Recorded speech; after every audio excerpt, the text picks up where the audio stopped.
그래 오전 그 두 세션을 통해서 약간 서론적인 나눔이랑 6장까지 좀 진행이 되었습니다. 예. 성경 봉독을 곧 8장 봉독을 하기 전에 7장을 봉독하지 않고 먼저 좀 다루도록 하겠습니다. 7장을 한번 펴보십시오.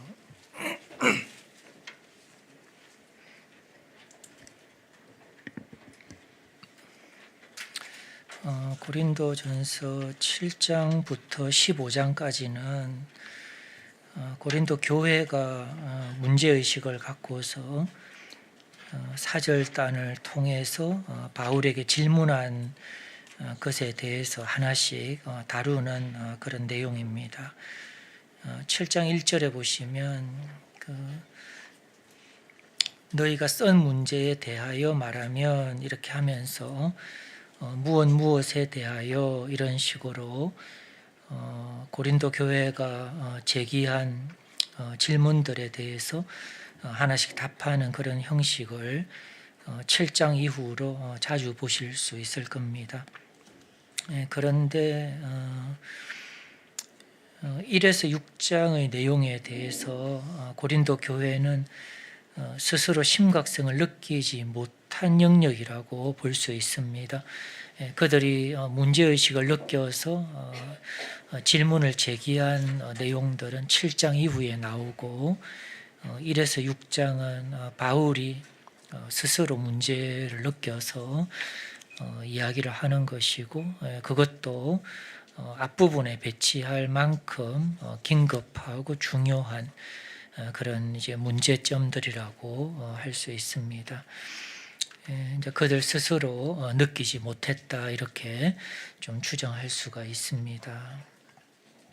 그래서 이제 가장 치명적인 이런 문제를 스스로는 이렇게 좀 보지 못하고 오히려 우리는 잘 살고 있고 우리는 신령한 사람들이고 이런 식으로 스스로 자랑하는 그런 고린도 교회가 1에서 6장의 이런 바울의 그 경고와 질책을 듣고 얼마나 당황했을까 이런 생각도 좀 해보게 됩니다. 어쩌면 오늘 저에게 주는 나에게 주는 그런 경종일 수가 있습니다. 이 정도면 괜찮지 않나? 뭐 특별히 튀는 것도 없고 교회 생활 잘하지, 헌금도 하지, 봉사도 하지, 직분도 있지, 그리고 늘 이렇게 뭐 큐티도 하지 이런 식으로 생각하는 우리들에게 우리가 놓치고 있는 치명적인 영역들이 있을 수도 있다 그렇게 좀 생각해 볼 수 있습니다. 아무튼 7장은 주로 결혼 관련 본문입니다. 40절에 걸쳐서 결혼 관련한 그런 이제 본문입니다. 그 7장의 17절에서 24절만 조금은 결혼과 조금 다른 그런 내용입니다. 그래서 7장 17절에서 24절을 제외하고는 모든 내용이 결혼을 하든지 안 하든지 결혼을 했든지 지금 결혼 상태에 있지 않든지 또 결혼을 할 사람들에 대한 것인지 모두가 결혼 관련 질문에 답을 하는 것이라고 할 수 있습니다. 그래서 저도 좀 중요하다 이런 생각을 했습니다. 1절부터 이렇게 보시면 남자가 여자를 가까이 아니함이 좋으나 이렇게 하고 있죠. 그런데 이 말을 바울의 말로 보면 바울의 결혼관에 대해서 좀 의아하게 될 수가 있습니다. 하지만 이 말을 그 고린도 교회의 말로 보고 그것을 바울이 인용한 것으로 보면 좀 더 기존의 바울의 결혼관과 조화로운 그런 바울의 견해를 볼 수가 있습니다. 그래서 남자가 여자를 가까이 아니함이 좋다라는 것은 그 일종의 슬로건처럼 고린도 교회가 이렇게 가지고 있었던 생각, 그들의 어떤 이 슬로건으로 좀 볼 수가 있습니다. 즉, 이 말의 의미는 결혼한 남자가 아내를 가까이 하지 않는 것이라고 할 수 있고, 또는 아예 결혼하지 말라는 것의 의미도 될 수가 있습니다. 일종의 결혼 상태에 있는데 이런 가까이 하지 않는 것이든, 아예 결혼하지 말라는 것이든, 일종의 금욕주의가 좀 배후에 있다고 할 수 있습니다. 이는 당시 그리스 철학의 영향으로 추정해 볼 수 있습니다. 이 그리스의 이런 문화에는 이런 이제 쾌락주의도 있었고 금욕주의도 있었거든요. 아주 대표적인 이런 사조라고 하는데, 그런 금욕주의의 영향이 배후에 있었다 추정해 볼 수 있습니다. 우리가 플라톤의 이원론을 비롯해서 이제 그리스 철학에 대한 약간의 어떤 상식들이 있는데, 그리스 철학은 영혼 내지는 마음을 몸과 구분해서 보았다라는 것입니다. 영혼 내지 마음은 고귀하고 불멸하는 반면에 후자인 몸은 무가치한 것으로 보았다라는 것입니다. 그리고 이 몸을 무가치한 것으로 보는 것에서 방종, 쾌락주의가 나올 수도 있고, 또한 금욕주의도 나올 수가 있다는 것입니다. 그래서 2절에서 바울은 이런 이제 무리한 금욕주의는 무리하다고 할 수 있거든요. 이런 무리한 금욕에 대해서 더군다나 하나님께 받은 은사가 아닌데 스스로 이렇게 어떤 철학의 영향을 받아서, 아니면 좀 나는 할 수 있다 이런 어떤 정신에서 한 금욕은 2절이죠. 음욕의 문제가 이런 성적 부도덕의 문제가 될 수 있음을 바울은 지적하고 있다는 것입니다. 그래서 결혼을 제시하고 있는 그런 모습이라고 할 수 있습니다. 정리를 하자면 바울은 결혼 안에서의 성관계를 이야기하고 있다는 것입니다. 여기에 더하여서 결혼 안에서의 성관계에 대해서도 고대인들 중에는 성관계를 자녀 생산을 위한 것이다 이런 식으로 아주 좁게 생각하는 경우도 있었을 텐데, 바울은 결혼 안에서의 성관계에 대해서 이야기를 하면서도 자녀 생산을 위한 목적을 넘어서 부부간의 성적 친밀함에 대해서 이야기하고 있다, 그렇게 볼 수가 있습니다. 그리고 여기에 또 덧붙여서 남성 위주의 일방적인 성관계가 아니라 성관계의 남편과 아내의 상호성에 대해서도 이야기하고 있는 것을 7장에서 확인할 수 있다라는 것입니다. 굉장히 현대인들이 보더라도 파격적인 이런 성에 대한 이런 하나님의 의도성에서 나올 수 있는 아주 파격적인 그런 지침이라고 할 수 있습니다.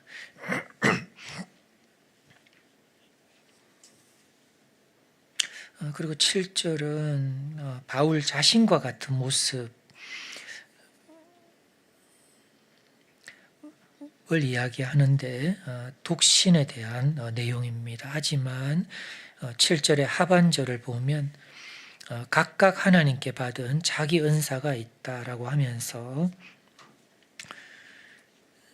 하나님께 받은 은사대로 되어야 한다는 것을 덧붙이고 있습니다. 좀 조심스럽긴 하지만 이런 결혼으로 인도를 받는 것이랑 독신의 은사로 인도를 받는 것이 제가 생각할 때는 글자 수는 이렇게 비슷하게 되어 있지만 이 독신으로 하나님의 은사로서 독신을 받는 것은 아마 그 경우가 결혼으로 인도함을 받는 좀 보편성에 비해서는 훨씬 좀 좁지 않을까 그런 생각을 해보게 됩니다. 그 다음에 8절은요 이렇게 얘기합니다. 결혼하지 아니한 자들과 과부들에게 이르노니 이렇게 하는데 요 결혼하지 아니한 자들은 결혼 생활을 지금 하고 있지 않은 사람을 뜻할 수가 있습니다. 즉 뒤에 부분이 과부들이었기 때문에 앞에 결혼 생활을 하고 있지 않은 사람은 사별한 남자, 그러니까 아내를 사별한 남자를 가리키는 것일 수 있습니다. 예, 그분들에 대해서 8절과 9절에서 바울의 어떤 지침을 제시를 합니다. 그 다음에 10절과 11절은 한마디로 얘기하면 결혼을 지켜라 라는 것입니다. 즉 결혼에 대한 하나님의 이상을 제시하고 있다 그렇게 볼 수 있습니다. 현대인들은 이 당시에 그리스 로마 문화도 비슷했을 텐데 훨씬 이런 이혼이나 이런 것들이 잦고 그리고 많이 이렇게 좀 반복이 되었다고 할 수 있는데 현대도 그에 못지않다고 할 수 있습니다. 그러나 이런 하나님의 백성들은 결혼에 대한 하나님의 이상이 결혼을 지키는 것이다라는 것을 마음에 잘 새겨놓을 필요가 있습니다. 그 다음에 12절에서 16절은 이제 내용이 어렵지 않습니다. 읽어보면 부부가 있는데 한 사람은 믿는 자고 한 사람은 믿지 않는 경우에 대해서 이렇게 다루는 그런 내용입니다. 특히 14절을 보시고 또 16절을 보시면 믿는 사람으로 말미암아서 믿지 않는 배우자가 선한 영향을 받을 가능성이 있다라는 것을 제시를 하고 있습니다. 근데 여기에 이제 좀 저는 좀 주의가 필요하다 이렇게 생각을 했는데 정말 이렇게 되려면 그 믿는 배우자의 삶의 방식, 가치관 등이 좀 남달라야만 이런 게 가능하다. 근데 현대에 이렇게 어렵지 않게 볼 수 있는 이렇게 믿는 사람과 믿지 않는 사람의 이런 어떤 커플들을 보면 문제는 믿는 자가 그렇지 못한 경우가 많이 있어서 이런 14절과 16절에 이런 가능성과 정반대의 열매를 좀 거두고 있다. 그렇게 좀 안타깝게 좀 볼 수가 있습니다. 아무튼 요 12절에서 16절은 믿지 않는 자와의 결혼을 장려하려고 주어진 것이 아니라는 점, 이미 결혼한 상태에 있는 경우에 대해서 말하고 있다라는 것을 우리가 잘 붙잡지 못하면 큰 실수를 할 수가 있습니다.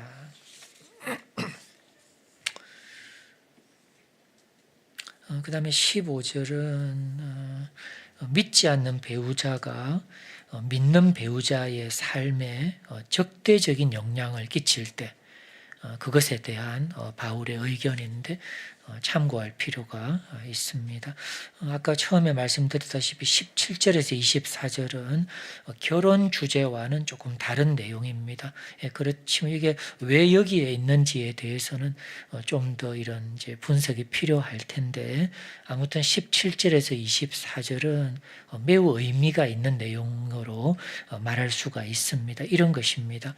어떤 형편, 어떤 입장에 있든지 주님을 섬길 수 있다라고 하는, 비록 내가 기대하는 조건이나 형편에 내가 처해 있지 않더라도 형편이 어떠하든지 간에 주님을 섬길 수는 있다라고 하는 그런 아주 값진 그런 이제 가르침이라고 할 수 있습니다.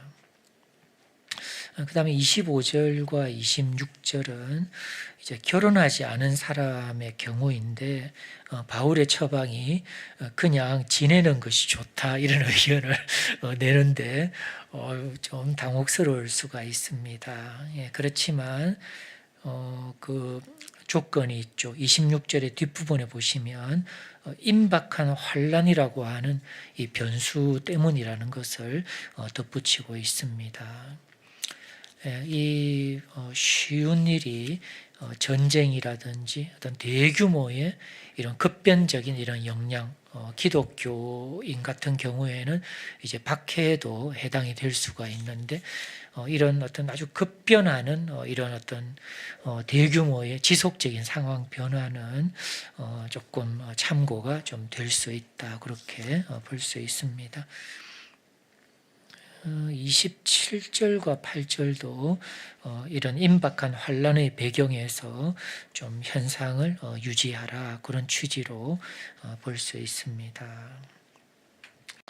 그 다음에 29절에서 35절은 표현에 대한 좀 정밀한 분석이 좀 필요하다고 저도 느끼고 있는데, 한마디로 얘기하면 종말론적인 삶의 자세를 갖고 임하라라고 하는 이제 그런 아주 값진 교훈이라고 할 수 있습니다.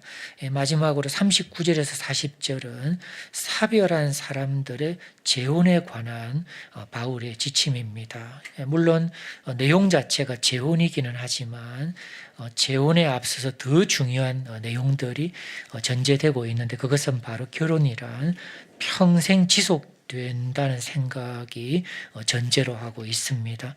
한마디로 얘기하면 결혼이란 죽음이 서로를 갈라놓을 때까지라는 그런 어떤 전제 하에서 이런 사별한 사람들의 재혼을 이렇게 제시한다고 할 수 있습니다. 아무튼 이 고린도전서 7장은 결혼 이슈에 대해서 매우 세세하게 답변을 하는 아주 귀한 이런 내용이라고 할 수 있습니다. 8장으로 좀 넘어갈 텐데 잠시 성경 봉독하는 시간 갖도록 하겠습니다. 8장만 먼저 봉독해 주시고 이어서 좀 강의를 좀 한 다음에 9장 24절에서 10장 22절까지를 좀 추가적으로 봉독해 주시기 바랍니다. 먼저 8장 봉독 부탁드리겠습니다.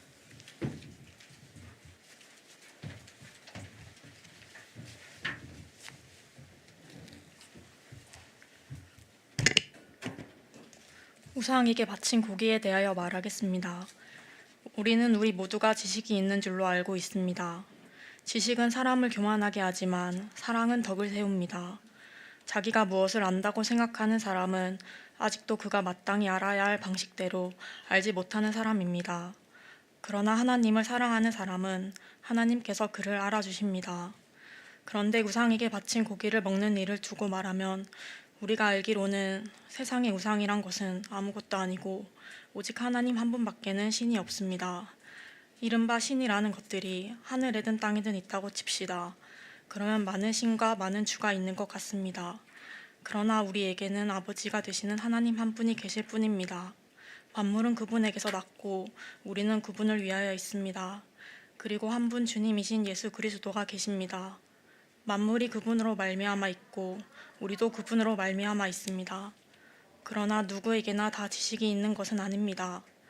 어떤 사람들은 지금까지 우상을 섬기던 관습에 젖어 있어서 그들이 먹는 고기가 우상의 것인 줄로 여기면서 먹습니다. 그들의 양심이 약함으로 더럽혀지는 것입니다. 그러나 우리를 하나님 앞에 내세우는 것은 음식이 아닙니다. 음식을 먹지 않는다고 해서 손해볼 것도 없고 먹는다고 해서 이로울 것도 없습니다. 그러나 여러분에게 있는 이 자유가 약한 사람들에게 걸림돌이 되지 않도록 조심하십시오. 지식이 있는 당신이 우상의 신당에 앉아서 먹고 있는 것을 어떤 사람이 보면 그가 약한 사람일지라도 그 양심에 용기가 생겨서 우상에게 바친 고기를 먹게 되지 않겠습니까? 그러면 그 약한 사람은 당신의 지식 때문에 망하는 것입니다. 그리스도께서는 그 약한 신도를 위하여 죽으셨습니다. 이렇게 여러분이 형제 자매들에게 죄를 짓고 그들의 약한 양심을 상하게 하는 것은 그리스도께 죄를 짓는 것입니다. 그러므로 음식이 내 형제를 걸어서 넘어지게 하는 것이라면 그가 걸려서 넘어지지 않게 하기 위해서 나는 평생 고기를 먹지 않겠습니다. 아멘.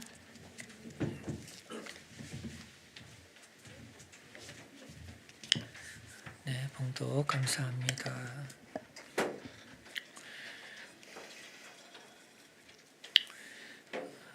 8, 9, 10장 세 개의 장에서 이 우상의 제물에 대한 내용을 다루고 있습니다. 분쟁에 대해서 네 개의 장 1, 2, 3, 4장에서 다루었고, 물론 거기에 고린도 성도들이 놓치고 있는 예수 그리스도의 십자가에 대한 어떤 강조가 좀 있기는 했지만 네 개의 장에서 다루었는데, 이 우상의 제물 문제도 세 개의 장에 걸쳐서 다룰 정도로 비중이 있는 주제, 그리고 현실적인 그런 실생활에 이렇게 바로 이렇게 접목이 되는 그런 주제라고 할 수 있습니다. 오늘 우리가 사는 이 시대에는 이런 신전을 이렇게 볼 수는 있네요. 그렇게 우리나라 상황에서도 이런 뭔가 이 신적인 존재에게 뭔가 기도를 하거나 뭔가 이렇게 공양을 하거나 그런 것들이 찾을 수 있고, 일본이나 중국, 동남아 이런 데 가면 훨씬 더 쉽게 접할 수가 좀 있기는 있습니다. 그리고 이제 그 원리를 알면 이제 오늘 우리나라의 경우에도 이런 제사 문제도 좀 연관해서 생각해 볼 수도 있고, 또 우리가 뭐 어떤 술이나 이런 것들을 먹는 문제하고도 접목이 있는 그런 아주 귀한 가르침이라고 할 수 있습니다. 먼저 우상의 제물 이렇게 한글 성경에 되어 있는데, 조금 다르게 표현해 보면 우상에게 바친 음식이라고 할 수 있습니다. 즉 고기에 관한 내용입니다. 그래서 그 8장 13절에도 보면 고기로 이렇게 좀 구체적으로 표현하는 것을 볼 수 있습니다. 현대인들은 이제 고기를 이제 마트 가거나 이렇게 쉽게 사 먹으니까, 뭔가 최종 처리가 된 것만 아주 깔끔하게 사 먹으니까 그런 줄로 알고 있습니다. 현대에도 이 우리 밥상에 올라오기까지 많은 이런 어떤 이 절차를 거쳐서 이제 고기가 올라오게 되는데, 이때 당시 그리스 로마 시대의 고기는 신전 제의로부터 공급이 되었다고 합니다. 그래서 고기를 이렇게 좀 처리를 할 때 일부는 신전 제의에서 태워지게 되고, 일부는 신전에서 식사할 때 사용되기도 하고, 나머지가 시장에 팔려서 이렇게 시민들에게 공급이 되었습니다. 아까 이제 사 먹으면서도 이제 이런 생각을 하는 거죠. 이제 그리스도인들이 아니 이런 식으로 신전 제의에 사용된 고기, 그러니까 그 우상 신에게 바쳐진 고기를, 이게 내가 정육점에서 샀지만 거기서 이렇게 흘러나온 이 고기를 내가 먹어도 되는가? 이런 생각을 한다는 거죠. 또는 우리가 먹고 있는데 뭐 문제될 것이 있나요? 이런 질문을 또 대담하게 할 수도 있다는 것입니다. 이에 대해서 바울이 4절에서 답을 합니다. 우상은 아무것도 아니다라는 것입니다. 즉 그것은 영적 실체가 아니라는 것을 말을 하는 것입니다.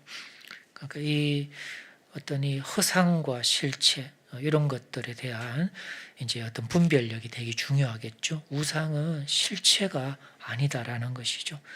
하나님 한 분밖에 없고, 즉 하나님만이 참된 신이다라는 것이죠.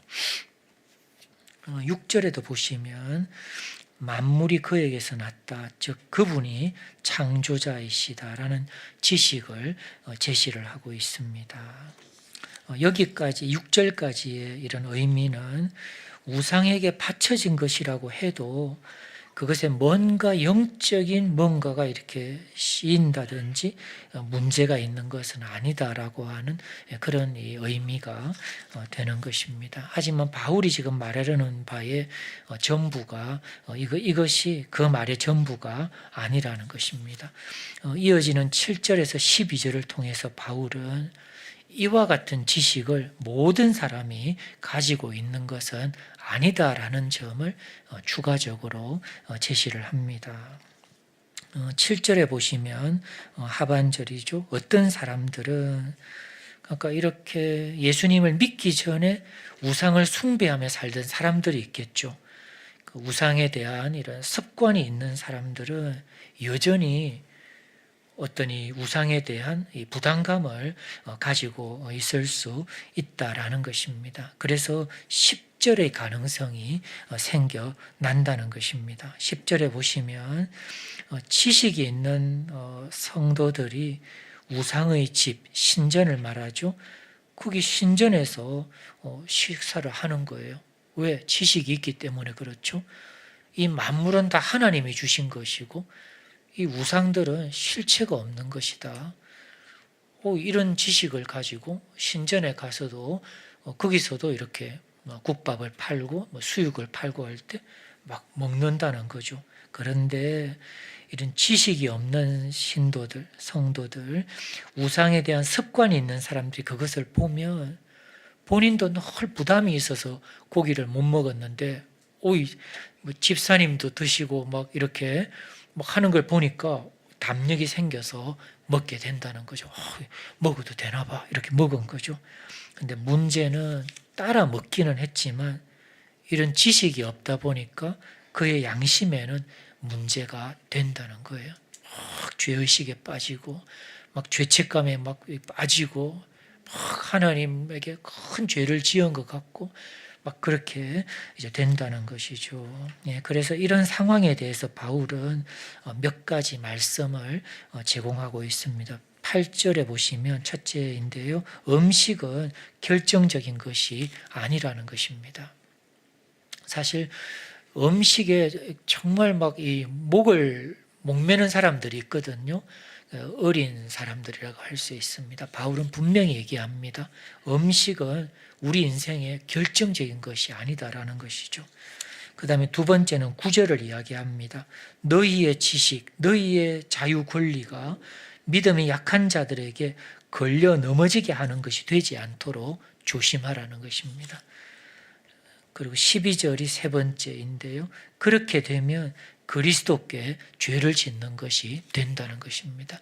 이 믿음이 약한 자들을 걸려 넘어지게 하는 것은 그리스도께 죄를 짓는 것이 된다. 아주 치명적인 일이라는 거죠.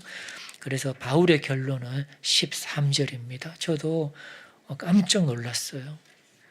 만일 내가 음식 먹는 것이 내 형제를 실족하게 한다면 나는 영원히 고기를 먹지 아니하여서 내 형제를 실족하지 않게 하리라 라는 것이 바울의 의지이고 결론이라는 것입니다.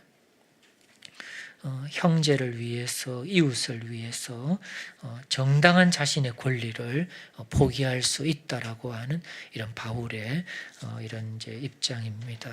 그리고 이것은 9장의 이야기로 연결이 됩니다. 9장 특히 1절에서 18절인데요. 잠깐 봉독을 조금 이따가 봉독을 할게요.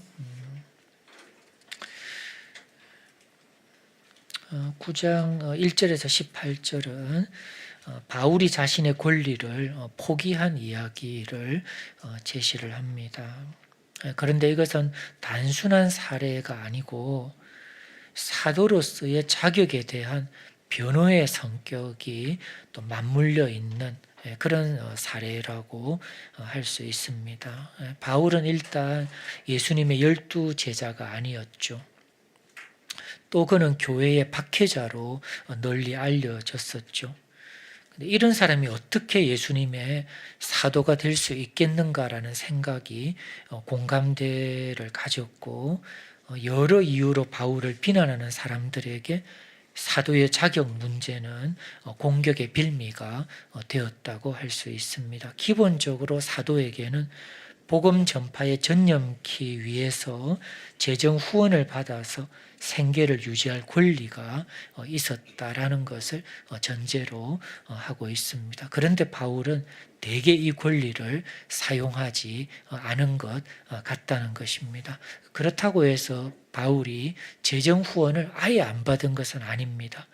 재정 후원을 빌립보 교회라든지 이런 데에 재정 후원을 받은 경우도 있었고 또 재정적 후원을 요청하는 경우도 몇 군데에서 찾아볼 수가 있습니다. 그럼에도 불구하고 대체로 이 권리를 사용하지 않은 것 같다는 것입니다. 그런데 사도의 대표적 권리라고 할 수 있는 이것을 사용하지 않은 것이 되려 그의 사도적 자격에 대한 비난의 빌미가 되었던 것 같습니다. 9장은 이에 대한 대답이라고도 볼 수 있습니다. 자기 권리를 형제를 위해서 복음을 위해서 자기 권리를 내려놓은 사례가 됨과 동시에 사도로서의 자격에 대한 변호하는 그런 상당히 그 노림수가 있는 그런 자리라고 할 수 있습니다.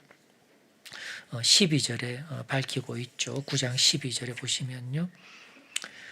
권리를 쓰지 아니하고 참는 것은 그리스도의 복음에 아무 장애가 없게 하려 함이다라는 것을 밝히고 있습니다. 바울은 지금 재정 후원을 받는 것과 복음의 장애가 연관이 있는 것처럼 이야기를 합니다. 충분한 설명이 없지만 당시의 이런 소피스트들, 철학자들이나 순회 사역자, 또 순회하는 이런 변사들은 그들의 가르침을 대가로 돈을 받았고 어떤 경우에는 돈을 목적으로 해서 가르침을 베푸는 경우도 있었을 것입니다. 이런 맥락에서 바울이 복음을 전하고 재정 후원을 받는다. 어떨 것 같습니까? 그것은 바울을 소피스트나 변사들과 비슷한 경우로 보게 했을 수가 있고 이 말인즉슨 바울의 복음이 순수한 것이라기보다는 돈에 대한 대가 내지는 돈을 목적으로 하는 사람의 이야기를 의미하는 것, 즉 복음의 순수한 가치가 훼손되는 이런 맥락일 수 있구나 이렇게 우리가 한번 재구성을 해볼 수 있습니다. 그렇기 때문에 바울은 사도로서의 자신의 권리인 재정적 지원을 요청하는 대신에 선수 이 천막을 만드는 일을 하면서 복음을 전했다라는 것입니다. 다시 말씀드리면 복음을 위해서 권리 포기를 한 것입니다. 이렇게 선한 의도가 있었지만 되려 그것으로 인해서 공격받는 빌미가 되는 것도 감내해야 했다라는 것입니다. 그리고 19절에서 23절은 더 많은 사람을 얻고자 자신의 권리를 포기한 또 다른 어떤 영역들을 이제 언급을 합니다. 이런 바울을 이렇게 연구하는 분들에게 요 19절에서 23절은 좀 의미를 준다고 할 수 있습니다. 여러 가지 사례가 나오는데 참 바울은 이제 유대인이었죠. 그 유대인에게는 익숙한 이런 삶의 어떤 이 방식이 있었을 텐데 자신에게 익숙하고 당연한 이런 방식이 있는데도 이방인들과 같이 되는 것, 이것은 간단한 문제가 아니라고 할 수 있습니다. 그래도 더 많은 사람을 몇 사람이라도 더 얻고자 자신의 이런 권리를, 당연한 권리를 내려놓았다라는 것을 밝히고 있습니다.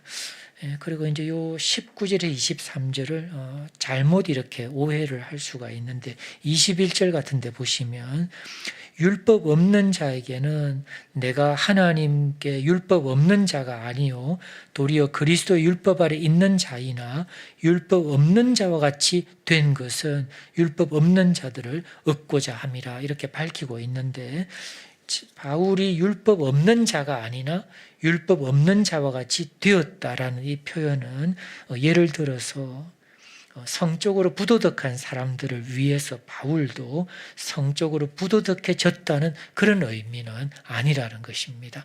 어느 정도의 융통성을 발휘했다. 그 정도로 좀 볼 수가 있습니다. 네, 다음으로 이제 9장 24절에서 좀 10장까지 할 텐데 봉독을 좀 하도록 하겠습니다. 9장 24절에서 10장 22절까지 봉독 부탁드리겠습니다.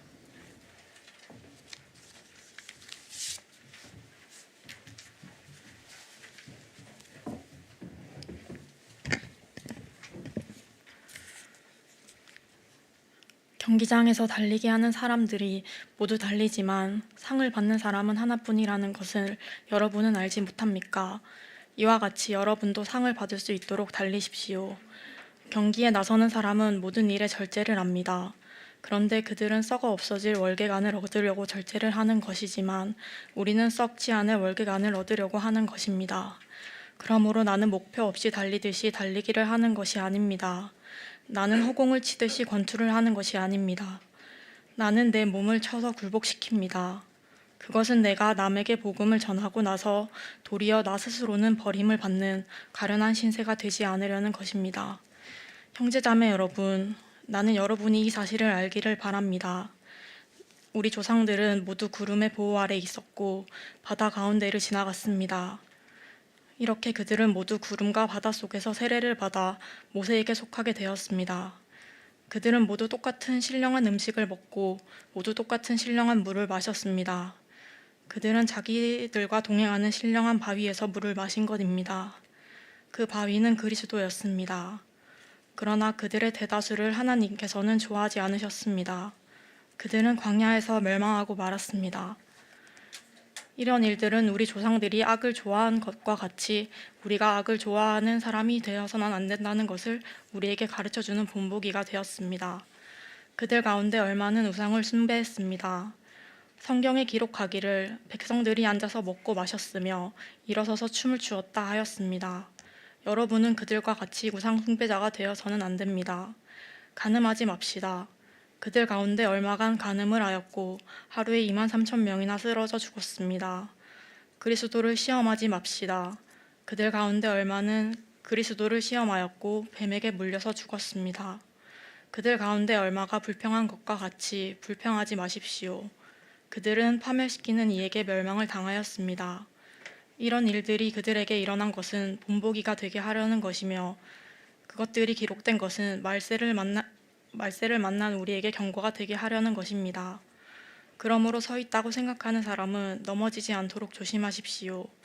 여러분은 사람이 흔히 겪는 시련 밖에 다른 시련을 당한 적이 없습니다. 하나님은 신실하십니다. 여러분이 감당할 수 있는 능력 이상으로 시련을 겪는 것을 하나님은 허락하지 않으십니다. 하나님께서는 시련과 함께 그것을 벗어날 길도 마련해 주셔서 여러분이 그 시련을 견디어낼 수 있게 해주십니다. 그러므로 나의 사랑하는 여러분, 우상 숭배를 멀리하십시오.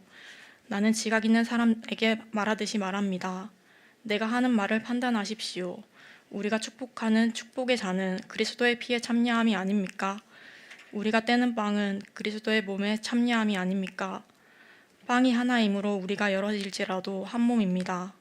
그것은 우리 모두 그 한 덩이 빵을 함께 나누어 먹기 때문입니다. 육신상의 이스라엘 백성을 보십시오.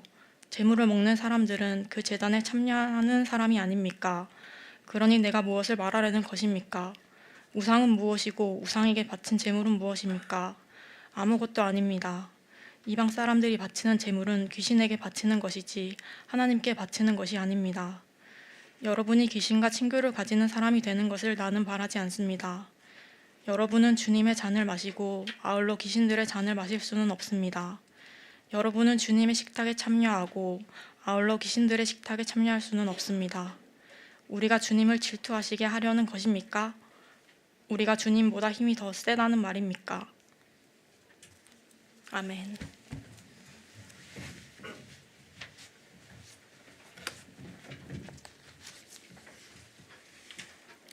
네, 감사합니다.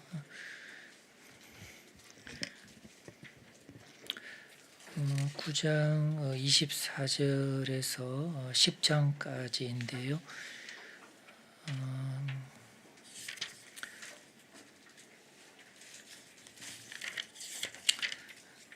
조금 내용에 조금 변화가 있습니다. 물론 이제 우상의 그 제물 먹는 문제가 10장까지 이제 연결되는 것은 사실입니다.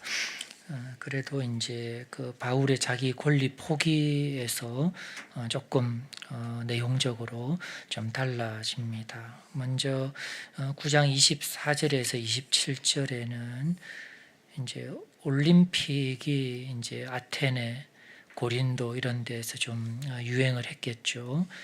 올림픽 체전의 경주자 이미지를 가지고 오고 있습니다. 그것을 통해서 경주자로서 바울이 패배할 가능성이 있음을 이제 언급을 합니다. 이 경주자의 이미지에서 패배를 하는 것이 실제로는 하나님 나라에 들어갈 자격을 잃을 가능성을 이야기를 하는 것입니다.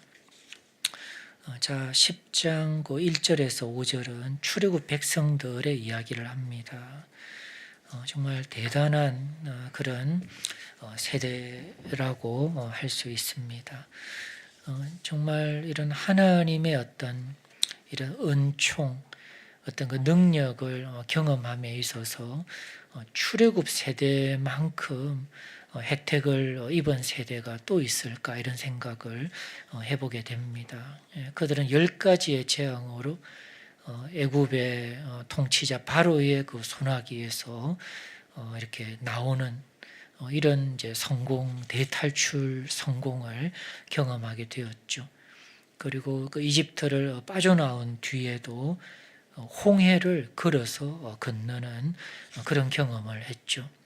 그리고 이제 광야에서 뭐 날씨라든지 뭐 음식 공급 이런 것들이 원활하지 않는데 자고 일어나면은 먹거리가 만나가 이렇게 쌓여 있는 그런 경험들을 했죠.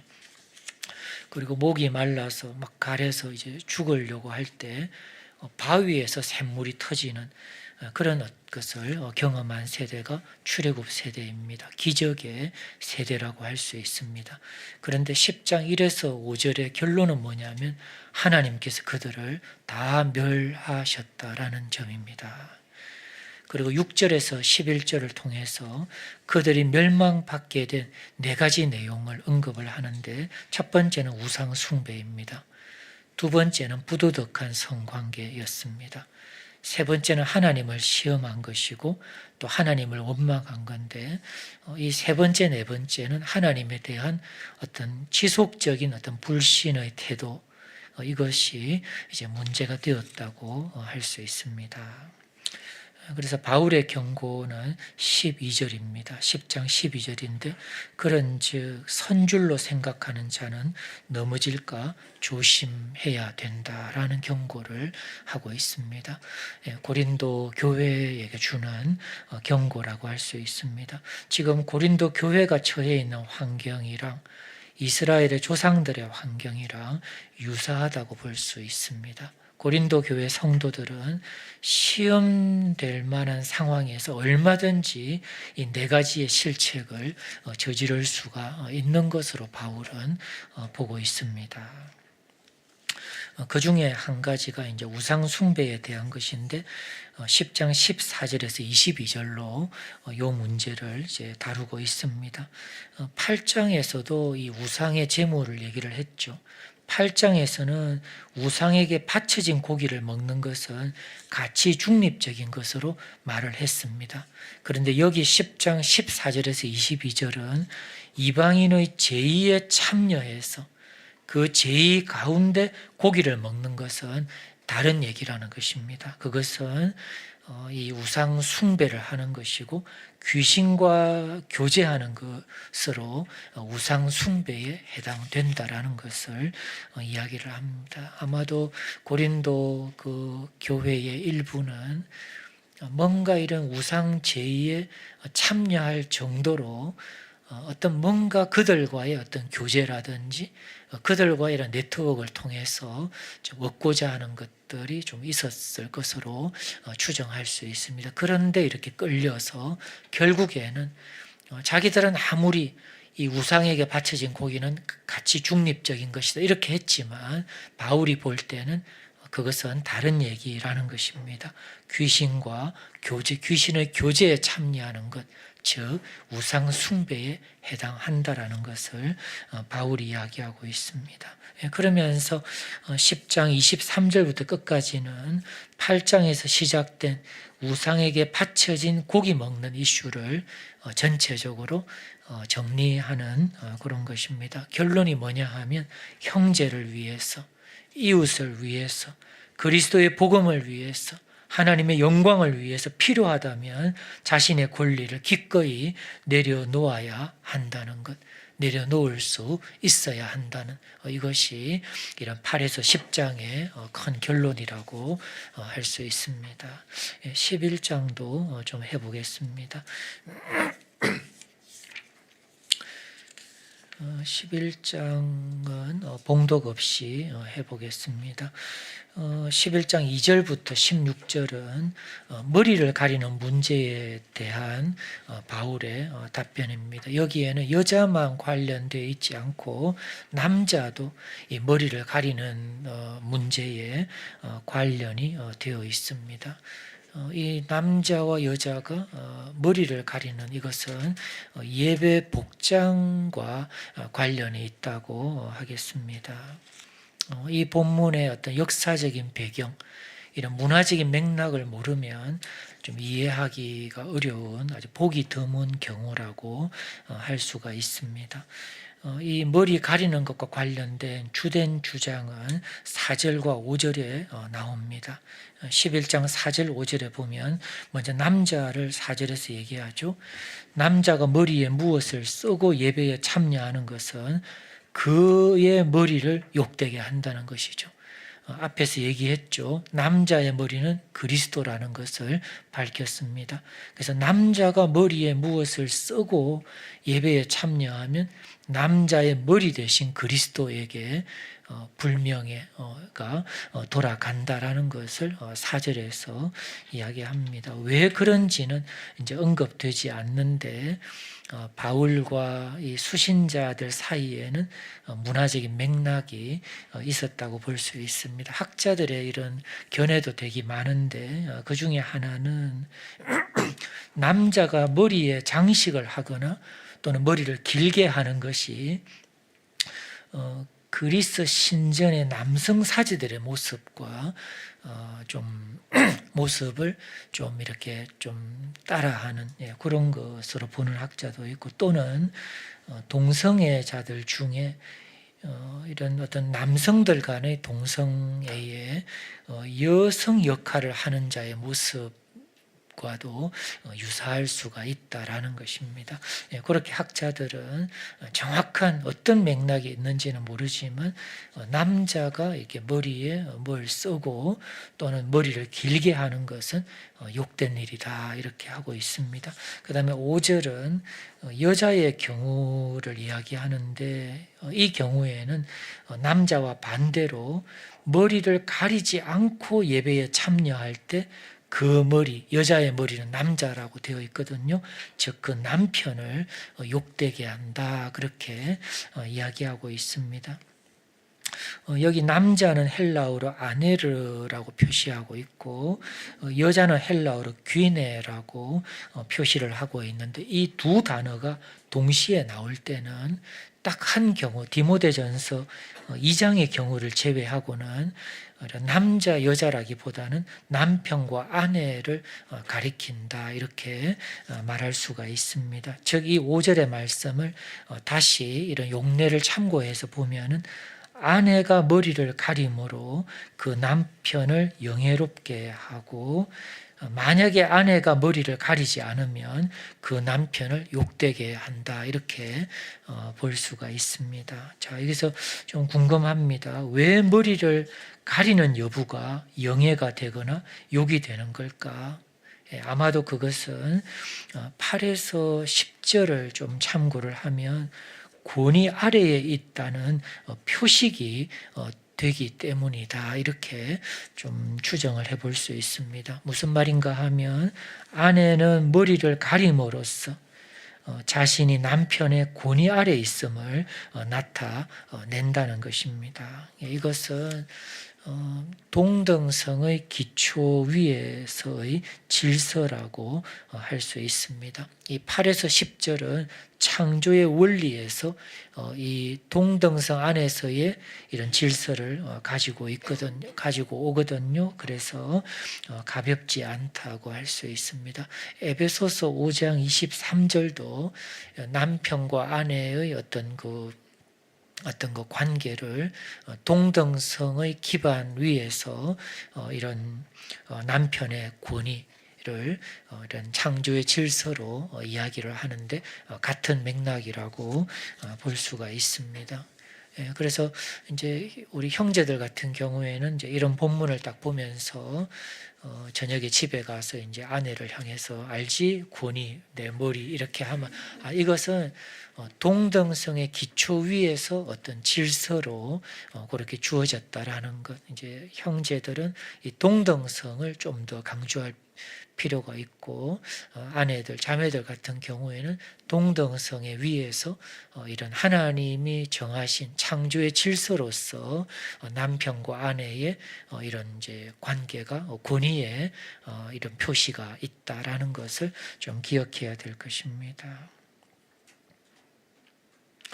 그 다음에 11장 13절에서 14절은 남녀의 머리 가리는 문제를 본성으로 설명을 하고 있습니다. 즉 창조의 질서로 설명을 한다는 것입니다. 그렇기 때문에 이런 남성성, 여성성 이것은 창조의 질서에 의해서 우리에게 부여된 것, 부인할 수 없는 속성이라고 할 수가 있다는 것입니다. 그러나 이런 하나님을 인정하지 않고 정말 그야말로 남녀가 똑같은 의미에서 어떤 평등적인 이런 똑같음 이거를 이제 주장하는 그런 어떤 움직임들도 있습니다. 그래서 여자 아기에게도 막 이렇게 작업하는 그런 어떤 복장이나 도구를 막 사줘도 된다고 하기도 하고 반대로 남자들도 잘 어릴 때부터 길들이면 된다 해가지고 공주로 만들고 핑크로 이렇게 하는 그런 어떤 이 문화적인 이 어떤 이 흐름도 있다고 할 수 있습니다. 그러나 창조의 질서에 조화롭지 않다라는 것을 알 수 있어요. 처음에는 한두 번 모르고 하지만 아이들이 자라면서 남성성이 생기고 여성성이 생기면서 누가 강요하거나 가르쳐주지 않는데도 남자아이들은 남성적인 것을 추구하고 여자아이들은 여성적인 것을 추구하고 훨씬 더 잘하는 그런 것들을 보면 이런 어떤 남성성, 여성성이 우리 인간이 이렇게 함부로 재단할 수 있는 것이 아니라 창조의 질서에 속하는 것이구나. 그래서 오늘날 이런 성 간의 구분을 모호하게 하는 이런 어떤 세상적인 문화가 있는데 좀 주의가 필요하다. 이렇게 좀 정리를 할 수가 있습니다.